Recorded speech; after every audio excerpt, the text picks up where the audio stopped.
Welcome to the Pesky Report, a podcast for Red Sox fans.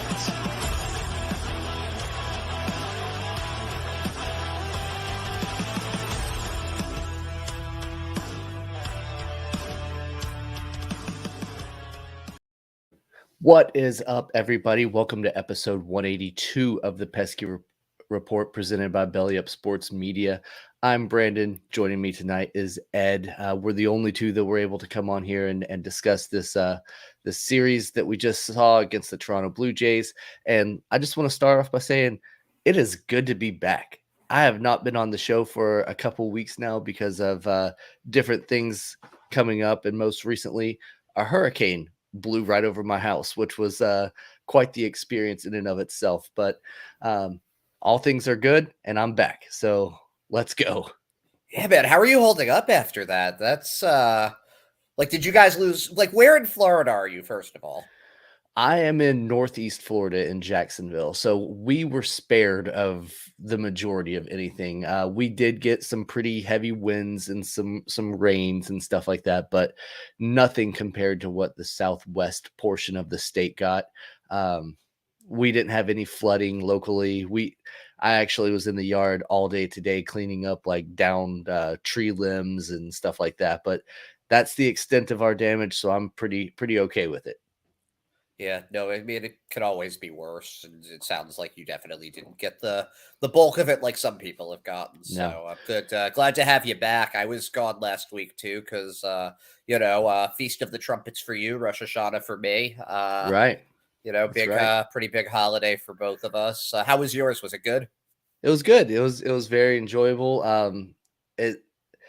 All of the holy days tend to be very rewarding and very happy days. Of course, we've got one coming up this week that a lot of people don't typically look forward to, but it's also important for you, Yom Kippur and Day of Atonement for us. So Can I tell you something? Can I tell you something ahead. kind of funny about this, though? So my sister's in town, and there's a dollar store near my parents' house, and sometimes we go there and we just, like, browse down the aisles. And in this dollar store, they sell cards for just, like, a lot of random holidays, and one of them is Yom Kippur. Like, happy Yom Kippur. Yeah, exactly. Like, if you're going to put anything, first of all, probably something like solemn and dignified Yom Kippur or something like that. But we did end up buying one and signing it for our mom, being like, happy Yom Kippur, mother who we love, who's not going to get mad at her children for buying this. That is pretty comical. I guess the card companies have to make money off of everything. And I mean, it worked. We bought one, right? Even if it was like, ironically, like that's still the money's going to look the same as if we hadn't had bought it for real, you know? And I would say most people that buy those cards buy them ironically. But anyway, God, I hope so. I can't imagine people handing them out to, their fellow people at synagogue or anything like that, saying like, oh, here, have these cards and a bouquet of flowers or something. Have a great fast. It's going to be fine. You're totally not going to be enraged over the next, and hangry over the next, 12 hours or whatever. It's certainly not a card that you attach to a box of chocolates or anything, huh? Oh, man, 3 games left this season, huh? Yeah, 3 games left. We'll be done this week. It's against the Rays, if I'm not mistaken. So, it is what it is. That's probably not going to fare too well in those games. It seems like the team has all but punted every last of these games. And we did a little segment a few weeks ago where we proposed the idea of the team finishing the season above 500. That is emphatically not going to happen. Didn't work out that way. I think for me, I underestimated just how bad they are against the Blue Jays. They're really going to have to figure out how to not get their ass kicked by the Blue Jays every time they play them if they're going to have a chance next year. Yeah, it's I'm also a huge football fan, and it seems like in football, the teams that are in the division are structured in such a way that they can always be competitive against the other teams in their division. The Blue Jays, for whatever reason, are very competitive against the Red Sox. They might lay down and die against the Royals, or they might lay down and absolutely suck against the San Francisco Giants. But when it comes to playing teams within the AL East, the Blue Jays are pretty tough. Yeah, and I mean they're a team that could get hot. I wouldn't. I mean they're going to be in the playoffs one way or the other, and I could see them as being one of these teams that just somebody like Springer or Guerrero or Bichette just goes bonkers, and they ride that wave of consistency into the World Series. I could see that happening. I'm pulling up the playoff picture right now to see exactly what everything's looking like. If there are any more teams that are still remaining out there to be clinched, and yeah, it looks like the Blue Jays are going to have the Seattle Mariners in the first round, which will be a pretty interesting go of things. Yeah, Canada's favorite two teams. That's awesome. Yeah, the All Canada division series. So. Yeah, I know a lot of Canadians that live out in like around Vancouver that are big time Mariners fans. And that makes sense. They're a Northwest team. Canada only has the Blue Jays, and if you live on the west coast of Canada, like you probably don't identify as a Toronto Blue Jays fan. So no, and that makes sense that makes sense that Seattle would have a lot of fandom in Canada as well. Huh. That's interesting. Looking at it, who do you think is the team that will ultimately stand out from each league? When you say stand out, do you mean who do I think is going to win the pennant? Right. Who do you think will represent each league in the World Series? I guess that's a cleaner way of phrasing that. So there's the easy answer for that. You just say Dodgers and Astros, and that works pretty much every year back to like 2016, right? Who do I actually think? Honestly, I think the Cardinals are I think that they just have such a good storyline and they're getting hot at the right time. I could see the Cardinals making it out there. Who are they going to be against? I mean, the Astros just like, it's kind of hard to bet against them, right? With like Verlander and Valdez, just like the pitching. Like their pitching is just so good. It's hard for me to imagine the Astros getting beat in a short series. I mean, anything can happen in a short series. Yankees could get hot, or who else is there? Who's the Central team? Like the Guardians, maybe. I mean, they've got good pitching. Yep. The Guardians, they're just one of those teams that they just find no. They're kind of like the Rays in some ways. They're just annoying, and they.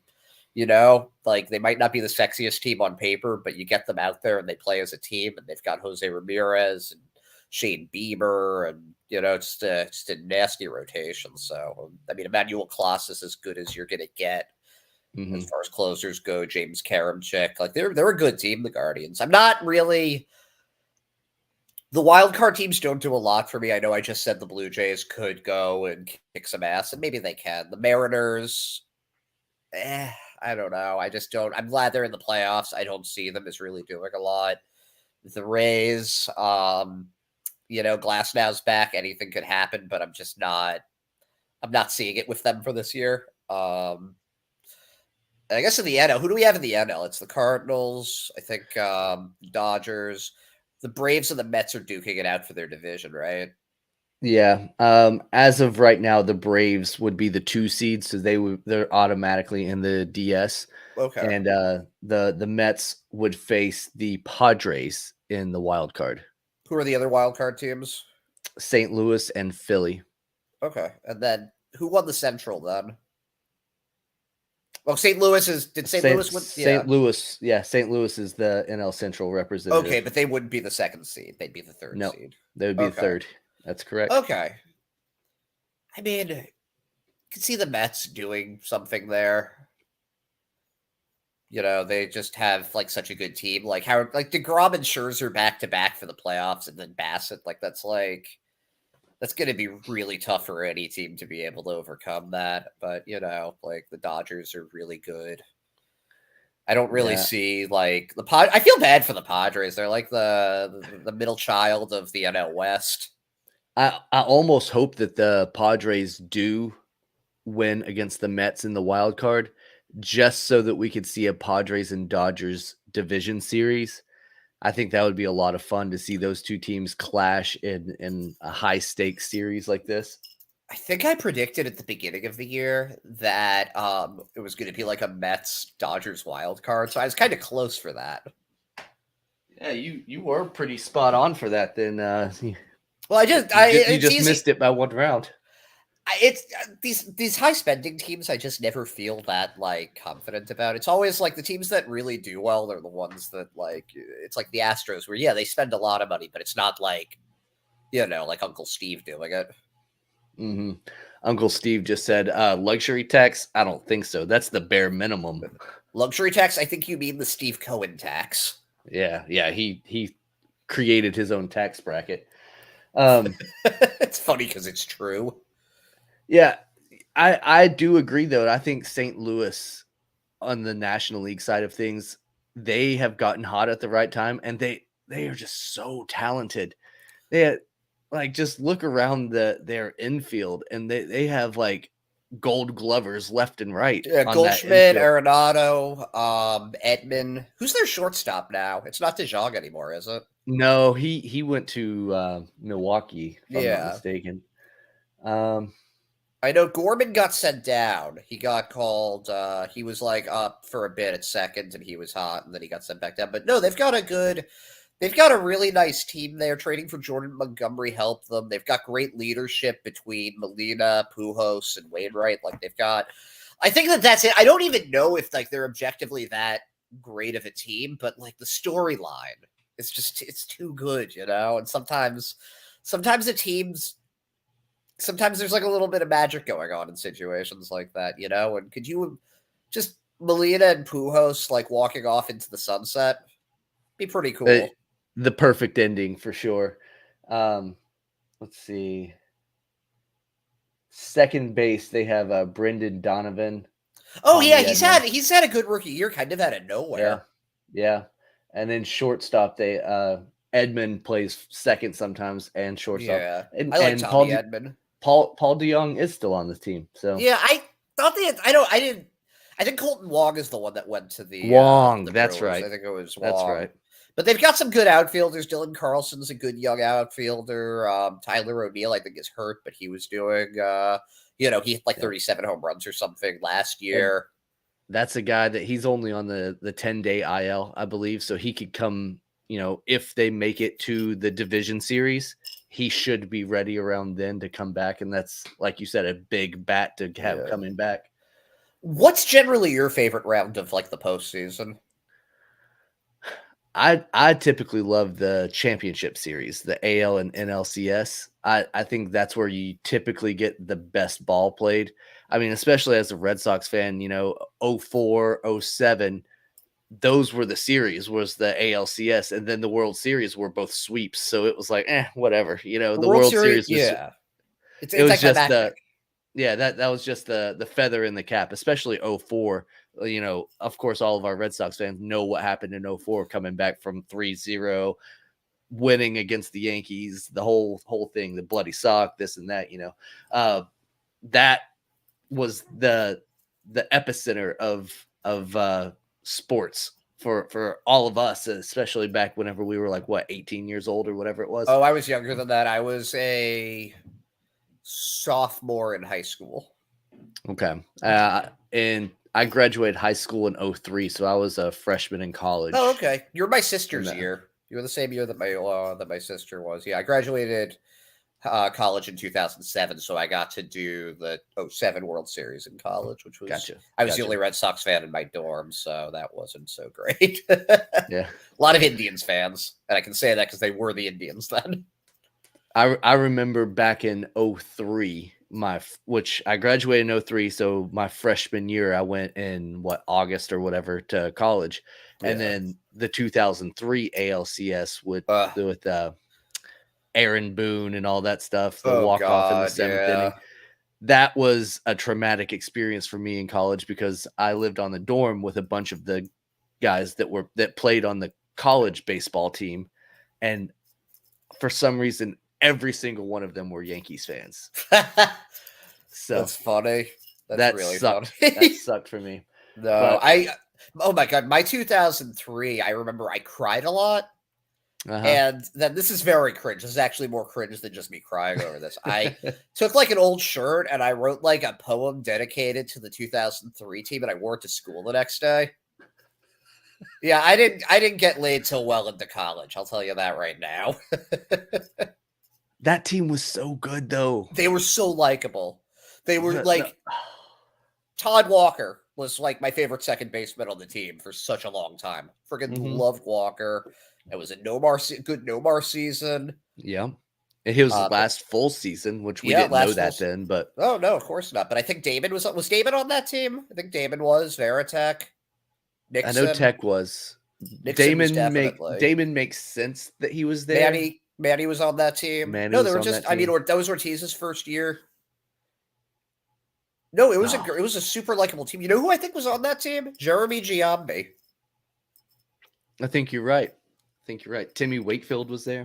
Yep. No, it was a really. I mean, a lot of the same guys from the 2004 team. Sure. but- Yeah. I mean, they didn't have too much Yeah. turnover, but but that was one of my favorites, though. Honestly, I think I overall like the 2003 team more than the 2004 team, which is kind of funny in retrospect. I mean, the 04 team will always be the team of lore, Oh, but yeah. the 03 team probably better. There's something. There's a tragic beauty to the 2003 team because they're the last representation of pre-World Series life.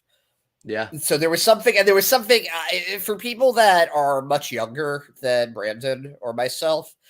There was definitely a different. It was just a different vibe with not just the Red Sox, but like New England fandom in general. Because I mean, the Patriots had won a couple Super Bowls, I think, but the Red Sox were Two. still the big thing.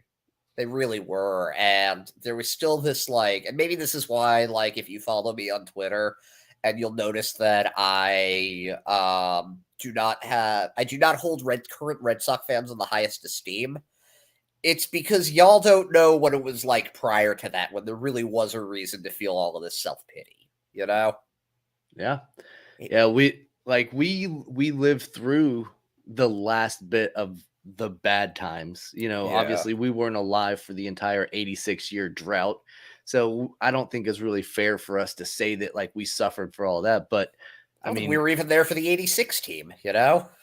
I was one for that. Yeah, that I don't one, think so that. I don't remember it. Yeah.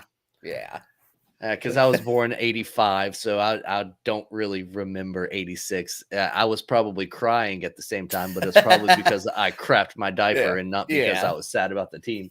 Slightly different reasons, although you yeah, know, for I can, sure. you know, if I can get crapping your pants over the Buckner era, that's fine.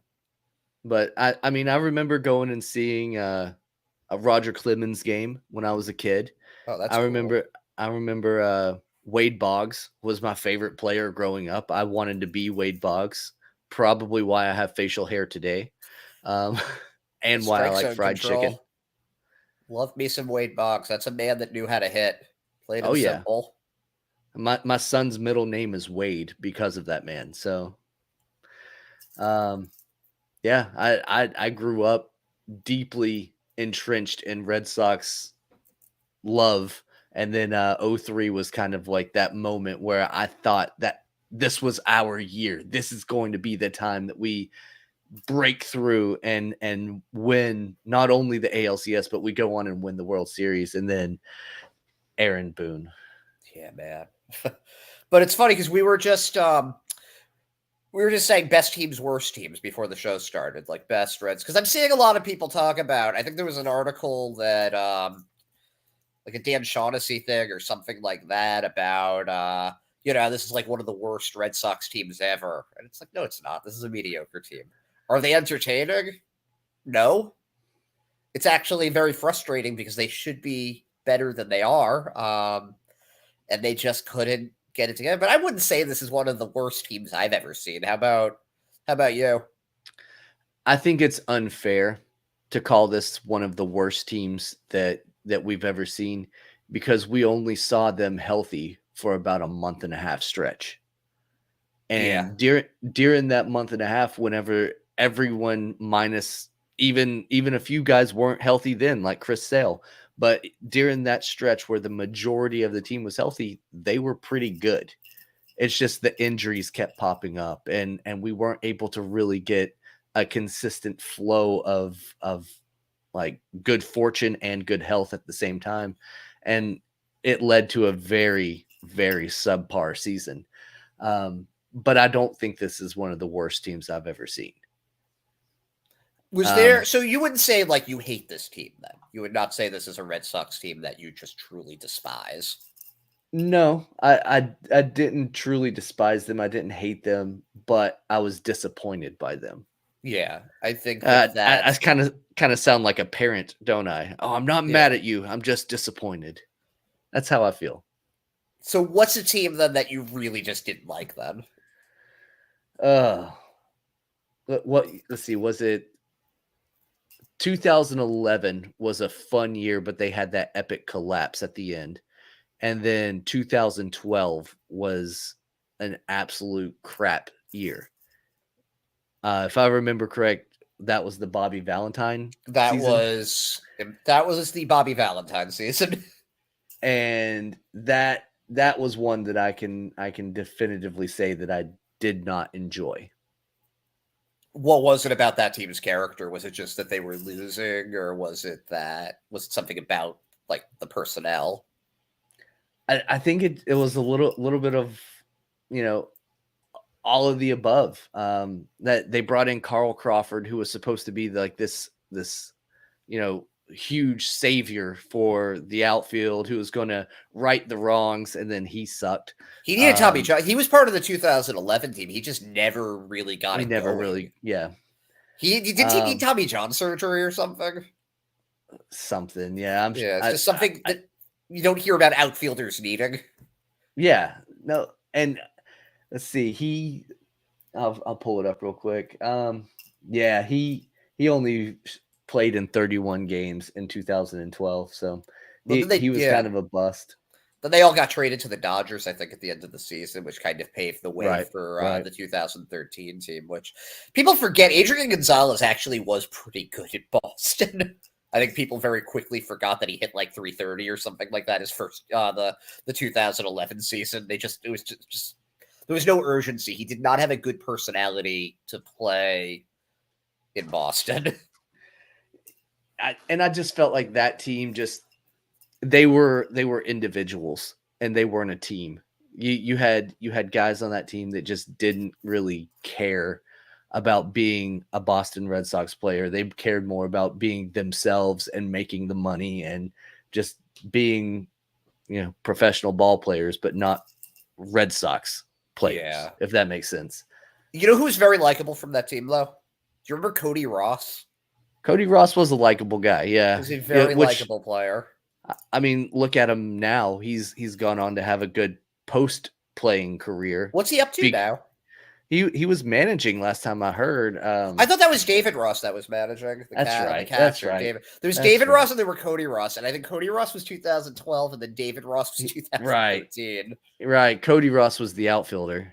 Yeah. I mean, I like both of them. I mean, how can you not like David Ross, 2013 catcher, Yeah.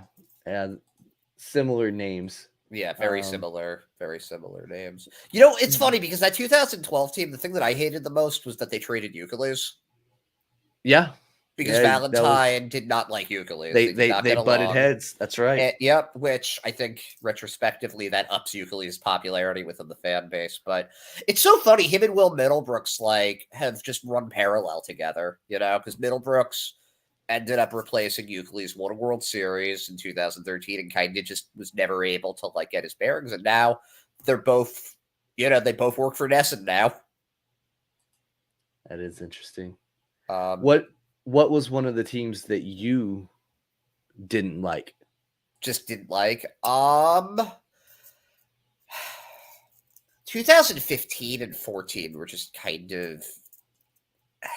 Remember they signed Pablo Sandoval and Hanley Ramirez, and this was in light of the 2013 World Series, and I didn't really like the John Farrell teams. If I'm being totally honest, I didn't think he was a very good manager. I didn't care for those teams very much. I think when Dombrowski took over for Charrington, those were a little more fun just because it was like, well, okay, you guys don't have a closer. Here's the best closer in the league. Oh, you guys need some starting pitching. Here's David Price. Oh, you need more. David Price didn't cut it. Here's Chris Sale. It was just a few years of just terrific instant gratification. And that ended up, being the 2018 team, which, maybe the best Red Sox team of all time. I think that there's a case for that. Do you kind of feel like John Farrell, who was just kind of thrown in there in 2013 after the Bobby V season, he kind of was that iron fist type manager because Bobby Valentine lost he lost the clubhouse. So they brought in like this absolute jerk of a general or not general manager, but as a skipper to come in and kind of rule with an iron fist and be a dick to everyone. I don't know about that because I feel like that was Bobby Valentine, and it was almost like anybody that came in after him would just seem awesome by comparison. When I think about it, was that what Farrell's reputation was? Was he like, was he supposed to be kind of like a dictator or? That's kind of the vibe that I always got from him, was that he was like a no nonsense, like not a fun guy to be around. Whereas Bobby V, like he was the type of guy that would get ejected from a game and then put on a disguise and sneak back into the dugout. I mean, that was pretty funny. Like, I think that we could all agree that was hilarious. Awesome. That was awesome. It was hilarious. But he also was the kind of guy that I felt like he tried to be like the big brother or the friend to the players, instead of like the relationship being that he was the manager and they were the players. Well, when you talk about the 2011 team kind of playing for themselves, it sort of seems like Valentine to me always kind of gave off that impression that it was a lot of individuals. Because I just remember like they had like the Bobby V show on Nesson during that, and it was just a show about Bobby V. And it was just kind of like, I don't know, that's a little self-involved, don't you think, Bobby? Like, can you imagine the Alex Cora show? Yeah, I was about to say the same thing. Like you don't see the Alex Cora show or the we got a comment coming in. One day the Red Sox decided to be trash. One day they lost 84 games to the end. Okay. That's very confusing there. I don't know what that has to do with anything. But all right, you do you, I guess. Thanks for being here to say that. Yeah. We're not really talking about this season for the Red Sox. We're kind of talking about other seasons. Oh, well, whatever. So yeah, I'm grateful for the 2013 World Series and for Farrell being the guy at the helm at that time.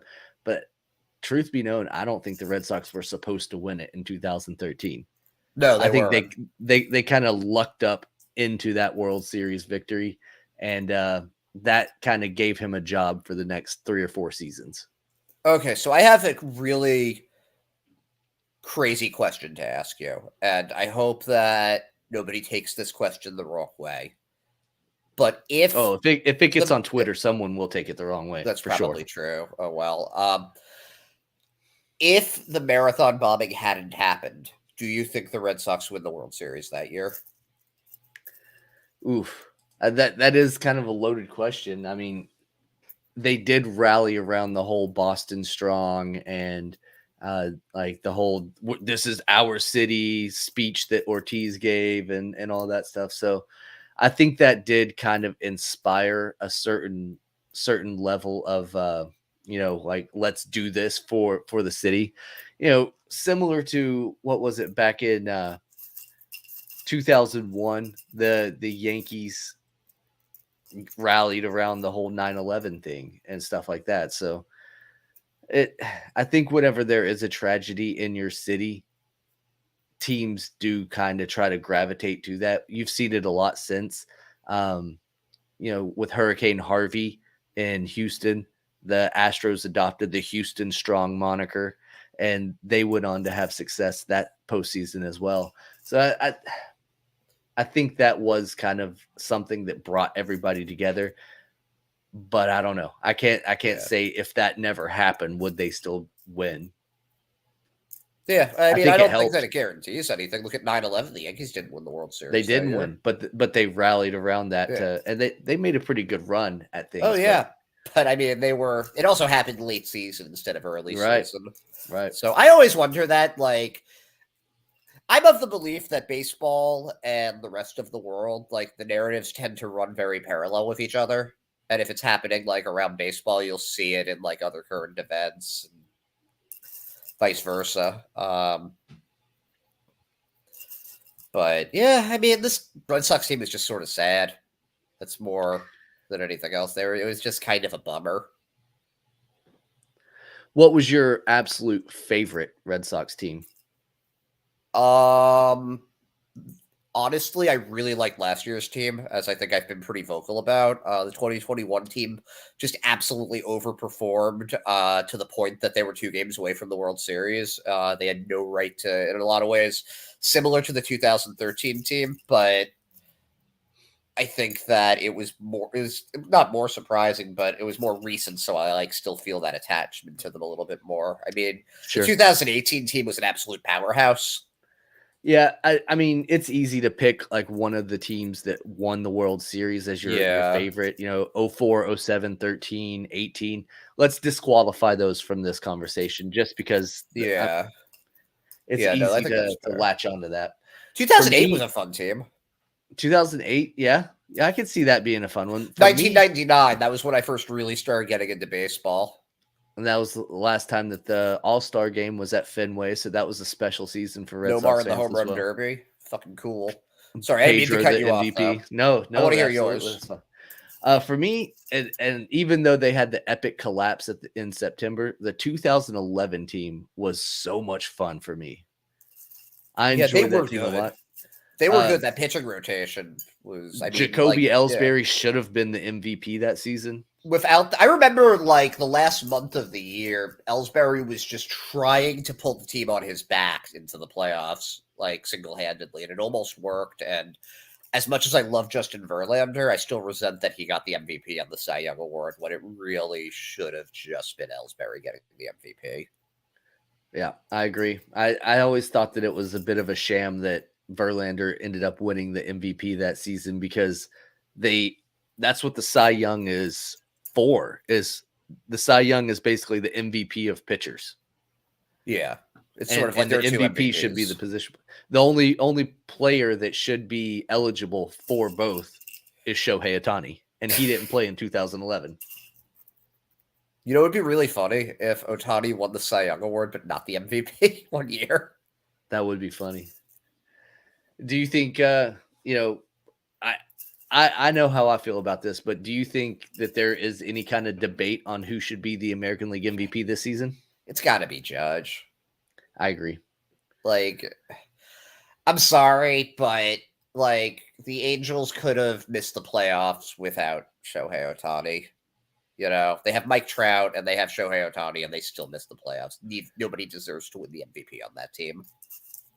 But for whatever reason, they have Mike Trout and Shohei Ohtani, who are always in the MVP conversation now. Yeah, and rightfully so. They're both. I mean, Trout's about to hit 40 home runs again. You know, Yeah, and with like they're a bad back. They're amazing players, but that's all they have. So, like you said, they're not doing anything to contribute.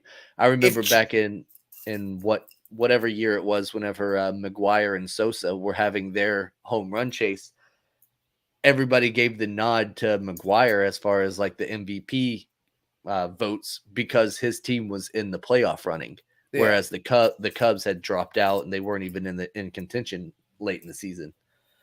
Yeah, no, I remember that actually. That's a good comparison, but also like if Judge doesn't win the MVP this year, you just have to give Ohtani the MVP every year that he's healthy because like no one else is ever going to win it. Like you can't. If it's like, yes, objectively, he provides the most value because he's an all-star at 2 positions. Yes, objectively, he is most valuable in that sense. But I just don't like that precedent because then any decent two-way player is going to be the only person eligible. Like last year, I agree with Ohtani being the MVP. there was no other real standout player in the American League. Guerrero, maybe. I could see Guerrero getting it potentially, but it also, like, Ohtani had 46 home runs last year on top of everything. On top of everything else that he was doing, yeah. Yeah. But Judge this year with, like, what? He's at 62 now, 61 I believe. or 62. 61, like 62, that. somewhere there. He's hit a lot of home runs. He's hit 60. He tied Babe Ruth in RBIs for a season. Yeah. He's one of the top 2 or 3 in batting average for the season. Like, he's chasing the Triple Crown. Yeah. And yeah, he deserves it.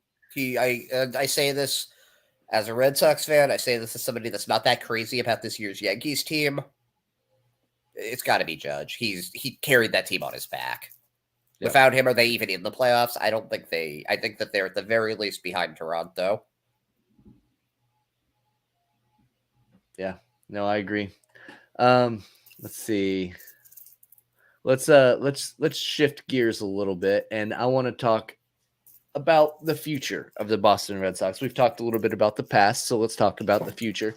And you had an interesting poll that you put up on your Twitter page that you asked all of your followers, which has been a list of who's who that continues to grow and get more impressive every clout. But do you remember how you worded your question and what the yeah were? Yeah, go ahead. You can only pick. Red Sox can only make one move. Which one do you pick? And I was very specific with which ones I put together because I sort of wanted to prove a point. But it was re-sign Xander and Devers. It was acquire a frontline starter, shore up the bullpen, or get a DH and right fielder. And I think it was like 85% went with Rafi and Xander. And the reasons for that, I think, like, you're free to your own opinion on this. I think they're your 2 best hitters, and they're both like a reasonably young age, and it shores up the left side of your infield for like X amount of years to come, if you get them. And they've also been on the team for a while. People like homegrown players. I get it. I do think, though, that I think I was a little bit surprised that less people talked about the pitching, because that's all anybody complains about is the pitching. And no one seemed to, if the option was to shore up the left side of the infield or fix the pitching, nobody picked the pitching. I thought that was pretty interesting too, because all season long, all we hear about was, oh, we don't have pitching. Oh, we've got to plug in Rich Hill, and we're calling up Brian Bayo, who started the season in Double-A, to pitch at the big league level now. And like, everybody was complaining about pitching this, pitching that. Our pitching sucks, blah, blah, blah. But then when given the choice, they... So you don't voice it the way I imagine it. When I imagine it more like, our pitching sucks. That's what they sound like in my head to me. To be fair, that's probably more accurate. But I also voted in that, and I'll be the first to admit I voted to shore up the left side of the infield. For the longest, I said that my favorite left side of the infield was Trevor Story and Nolan Arenado when they were in Colorado together. I loved seeing them play together. This was before Trevor Story had injuries and could actually make the throw from short to first, and it was a beautiful thing to watch.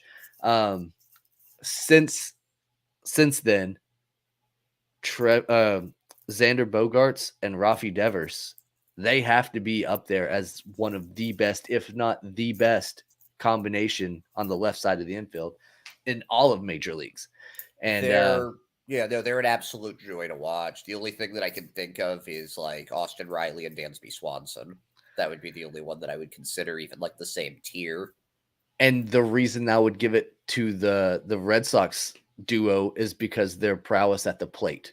Yeah, Dansby Swanson isn't necessarily the hitter that Xander Bogaerts is. Yeah. Austin Riley, he's a stud at the plate. He can do both. He's a stud, but Dansby is kind of where they lose it in that regard. But yeah, I think I take. I mean, Dansby's having a very good offensive season, but Xander's just been so we take for granted just how consistent he's been, how boringly consistent he's been.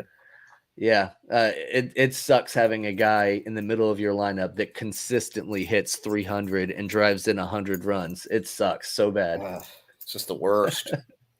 We take it for granted. We really do. And like it would not. I've gone over the other shortstops with this like so many times the stats, and it's just like the difference between Trey Turner and Xander Bogaerts is not enough for me that it is preferable to take Turner over Bogaerts. It's not enough of an upgrade for me. I think the only thing that Trey Turner would bring to the table that Xander Bogaerts isn't already bringing is his ability to steal bases. Yeah. I think he's a little more versatile defensively. I think it would be easier to move him to center field. Like you can do that if you wanted to. I think Bogaerts, if they do hold on to him, might end up in left. Okay. Might end up at third, might end up at second. I mean, like, who knows? I think, I would say that I feel great about Triston Casas here next year. I am so excited about seeing a full year of him, and I don't give a shit about his batting average. I just like watching him take every single at bat to like 3-2. Yeah, he's turned into a very patient hitter at the big league level, and he's seeing a lot of pitches, which is great for a power slugger, because the more pitches he sees, the better chances he is going to find one that he can hit over the wall. And we've seen that he has pull power, a lot of pull power. He has oppo power.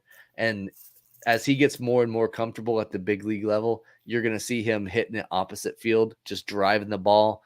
A lot of them will clear the monster. A lot of them are going to just bang off the monster for doubles. I've envisioned the way that JD Martinez has approached hitting in his younger years, where if you're pitching him to the outside, he's going to drive it to right field, and he's just going to, take his singles, take his doubles. I envision the same kind of thing for Triston Casas, except with a little more pop. I think, like, when you look at, like, just how physically strong Casas is, and just that eye, and he's only 22 years old. Yeah, it's like, nice. Get on the bandwagon now. Get on the bandwagon now, because if this kid stays healthy, you're looking at like American Joey Votto. Yeah, you're looking at like, if everything clicks, you're looking at Freddie Freeman with a little bit lower batting average and a little bit more home runs. Yeah, but I think the OBP could be about the same, because he's going to take his walks too. Oh yeah, no, I think that I've noticed a lot of people saying like, oh, well, we thought so-and-so was going to be the next big thing and he flaked out. You don't understand with Casas, okay? He's been number one on Sox prospects for like 4 years. Mayer just surpassed him on that. That just doesn't happen. Bobby Dalbec never got higher than fifth. Yeah. They haven't had an offensive prospect like this, I would say, since Rafael Devers. So, it's pretty exciting having a guy like that. And how fun was it to see him go out there and hit a home run off of Garrett Cole? And then he did it again. Yeah. Him and McGuire both did it again. It's so fun that this guy is, like you said, 22 years old, and he's already tormenting the Yankees ace pitcher, Garrett Cole. And he's going to be able to do that for years to come. Love it. Yeah. Absolutely love it. He's going to be good. It takes care of an issue to him in the lineup, because he does grind down at bats. Where do you bat him next year? Oof, that's a good question. Obviously we don't have all of the details of who will be on the team and who won't be on the team and things of that nature. Will we have Xander? Won't we? But I would say just if we are able to keep the guys that we have, I would probably plug him in around fifth. So I have a controversial idea for him, and I don't know if it's actually controversial or not. I don't hate fifth for him. You want to lead off. Yeah. Why wouldn't you want the guy lead off? Aaron Judge bats lead off. seeing a lot of pitches. But then, like, if he bats leadoff, do you put Xander second Yeah. and then Rafi third? That is So exactly left, what I right, do. left. So you go lefty, righty, lefty. Yeah. And then, like, we'll obviously have to see because, like, that allows you to keep Verdugo further back in the lineup too. You can bat him like sixth, which I think is a better spot, or fifth. Which is both good spots for him. Actually, you have Rafi third, Verdugo fifth, and another hitter fourth, like somebody you bring in a right fielder with power or something. I don't hate that. You could have Story in like the number 6 spot. You could have Story behind, or you can bat Story cleanup. Yeah, and who knows? JD most likely won't be back on this team next year, so maybe the front office goes and gets a right-handed power hitter, like maybe the reigning defending MVP of the league, Aaron Judge, and you plug him in there. That'd be kind of cool, but okay. So I've been talking like getting Judge would be unbelievable. I don't think it's going to happen, but like, how No, cool I don't would either. that be? It would just be the big middle finger to all of New York. Oh God, I know. But you know what's and I talked a little bit about this with Brady. They're going to need a DH if JD isn't coming back, right?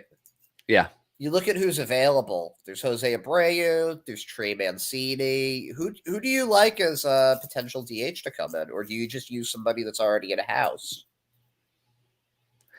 Yeah, I don't know. I think that, and this might be a little bit of a controversial take as well, but I think if Bobby Dahlbeck could figure it out for a good stretch, he's a guy you already have. He's a right-handed hitter with pop. If he could just figure it out long enough to have a sustained impact at the big league level, I think he could be a DH. I think that there is a role for Bobby Dahlbeck in the majors. I really do. I don't know if it's starting. I think that he can do. I think he needs to learn how to play left field to boost up his versatility. But this is where I am kind of like I like Bobby. I think he's a good hitter. I think he does a lot of things well. He had a negative 1.9 WAR this season. By comparison, Travis Shaw had a negative 0.7. I think a lot of with Bobby Dahlbeck, though, I think a lot of it has been he's been, instead of focusing solely on hitting, he's been trying to learn a new position, trying to bounce around and trying to find his role on the team.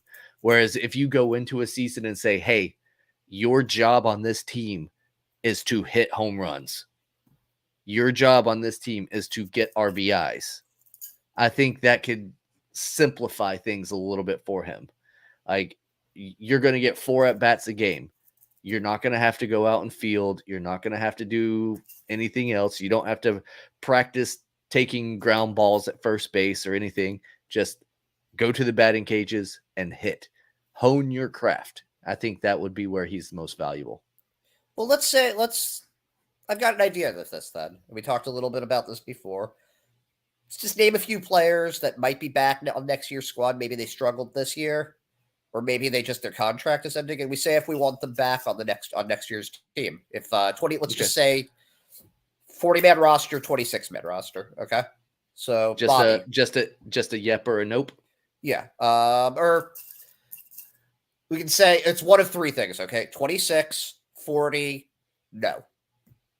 Okay, does that make sense? Yeah. Okay, so let's start with Bobby.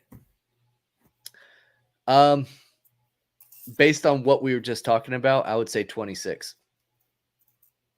In the starting lineup, or does he start on the bench? No JD, and he's plugged in like specifically as a DH. I think he could be a starter. All right.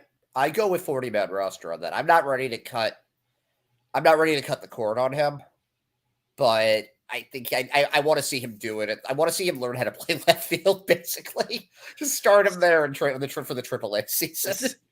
See, and I go the opposite way. I don't care about him learning to play the outfield.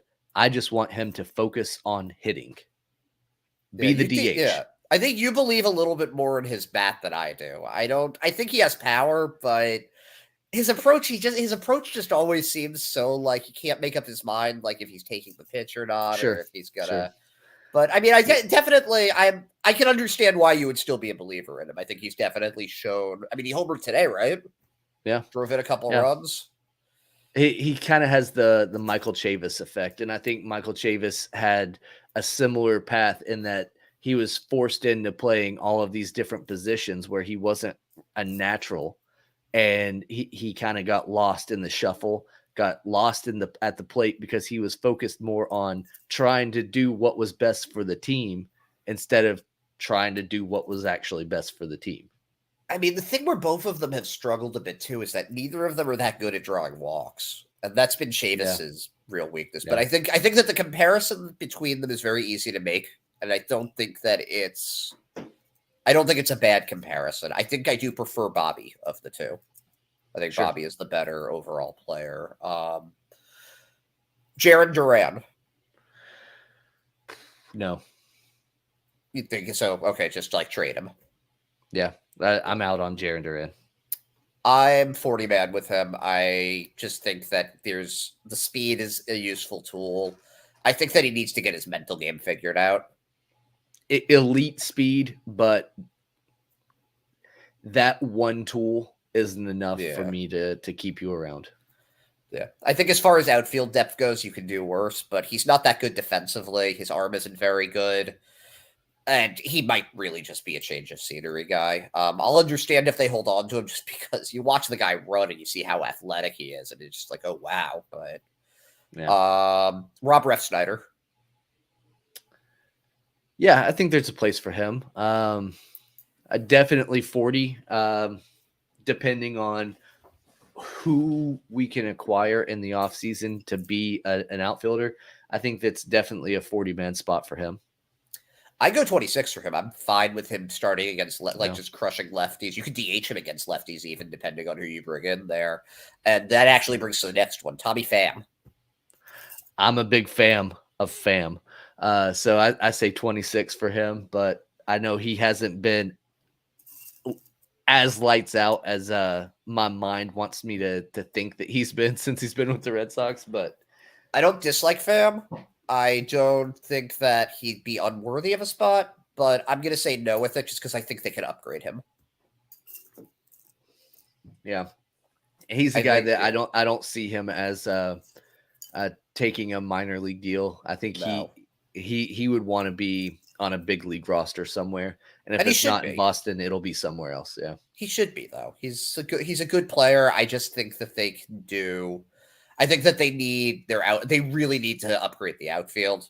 And I think that if you already have Verdugo locked in and you already have Kike Hernandez locked in, you either get Pham and you get another outfielder and then use Kike as like a super utility guy, or you have to get somebody that's better than Pham. That's fair. That's sort of my thinking on it. Who else? JD Martinez. No. Yeah, same. Nathan Eovaldi. No. Yeah, I'm also a no. Michael Wacha. Yes. Yeah, I'm at 26 for him. I think he's 26. The guy you bring back. I think that you try. I think I've said this before. 36 million, 3 years. That's what you offer him. It's the same that Anthony DeSclafani got from the Giants. You don't need him to be a front man. He can be a steady number 3, number 4 guy. And anything you get bonus is great. Yep.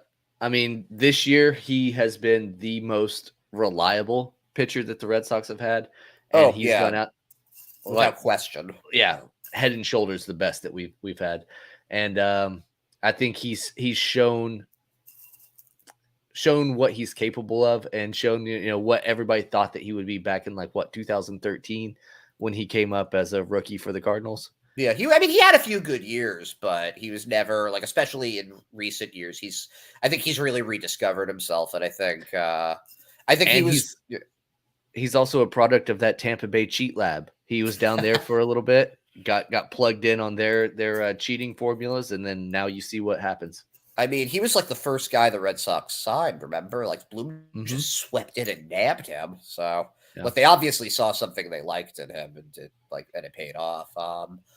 There are a couple other ones. Matt Strahm. Is it okay to be indifferent? I'd say that's a no. I think that an indifferent is a no. Like you're not gonna. That was like me with Eovaldi. I'm not gonna be offended if he's still on the team, or Fam. I'm not gonna be offended if he's still on the team. But Yeah, he's not somebody that I would be like, he needs to be there. That's kind of where I am with Strom. More so leaning towards just straight no because of the fact that he has indicated that he wants to be a starter. And yeah, they need lefty relievers. And if the Red Sox are already going to be playing the game of trying to make Whitlock a starter and all that stuff, we don't need to have two bullpen arms being worked into starting rotation. So no, I agree. And even if he hadn't said that and it was just a lefty reliever, I think they could find an upgrade over him. I think he's fine, but I think that they need someone a little bit better, a little more consistent. Yeah, agree. Tyler Danish. No. I think that's it. Oh, Rich Hill.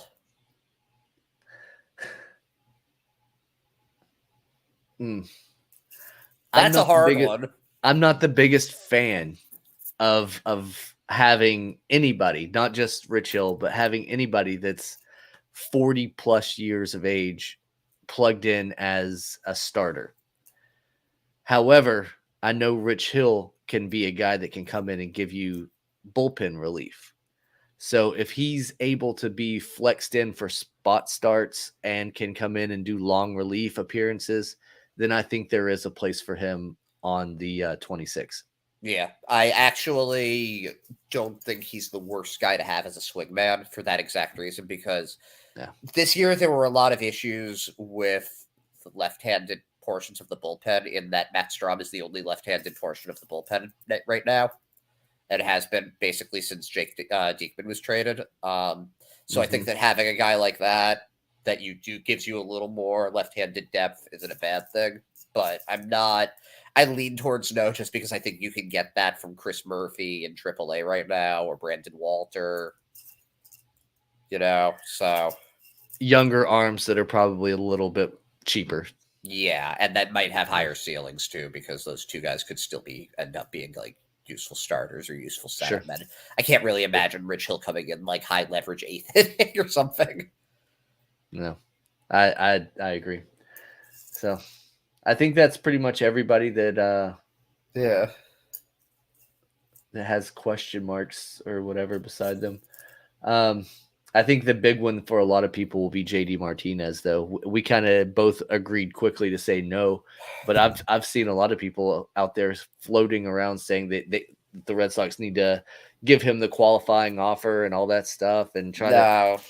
No, I mean, I get it. I get it out of respect, maybe, but it sort of forces his hand too if you offer him that. Like, because what's he gonna say? No. Yeah, if you offer the qualifying offer, you have to be prepared to have another season of JD Martinez. And if we have another season like this season of JD Martinez, it's not the best. No, it's not. He did make the All-Star team this year. He just had a really bad second half. Yeah. The bat speed just looked gone. Yeah, and the power wasn't there. And it was all doubles power for some reason.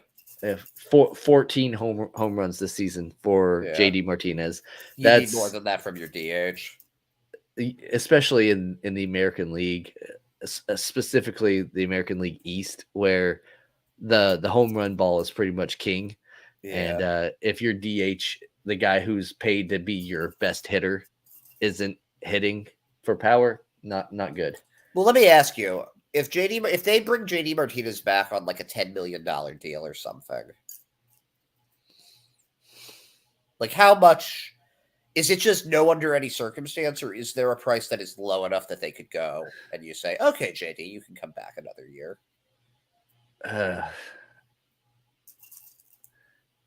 Let's see. He had 58 RBIs. I mean, he didn't do it for me this year, man. No. I'm more just asking to kind of gauge where you're at with it. Because for me, I'm like, if he gives like a total sweetheart deal, what the hell? Then you can cut him and it doesn't matter. If he isn't hitting, you can just release him. But I mean, I do think there is some potential value to adding a guy like JD Martinez, a guy who has been a Silver Slugger in his career, has been an All-Star several times in his career, also a World Series champion on the team. So I think there is some value. He could get into the batting cages with guys like Tristan Casas, with Bobby Dahlbeck and guys like that, and kind of help them hone their crafts. But it would have to be a team-friendly deal. It would have to be something that makes sense.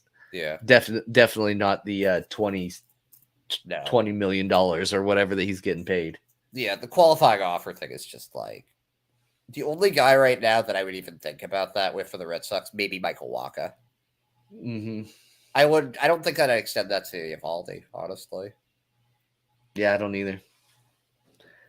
I mean, Nate's been good, but I think a lot of people just really cling to that one game in the 2018 World Series where he did, amazing things out of the bullpen and lost the game, might I add. Yep.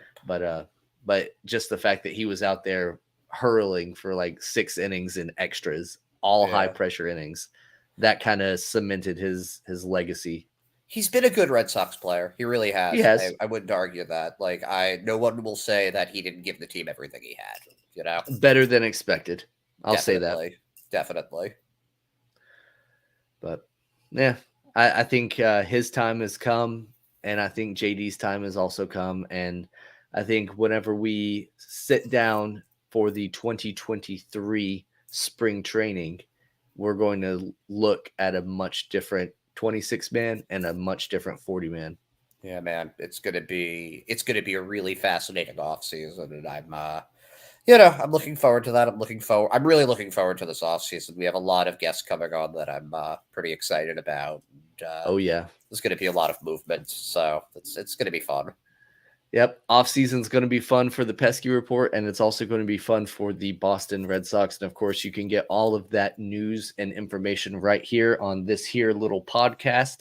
And you can follow us on Twitter to get our live, to-the-minute updates and feelings and thoughts on all of the transactions that are coming through. So if you don't want to wait for us to talk about it on the podcast, go ahead and follow us on social media, and you'll get the instant gratification of knowing what we think. Do you have anything else you want to add, Ed? Nah, man. Just, the thing is, this is our last recap episode for the season. It's been an absolute blast working with you and Hogdale, and looking forward to being back next year. Looking forward to getting some episodes in with you, during the offseason, because we've got some pretty cool people coming on, and it's going to be a lot of fun.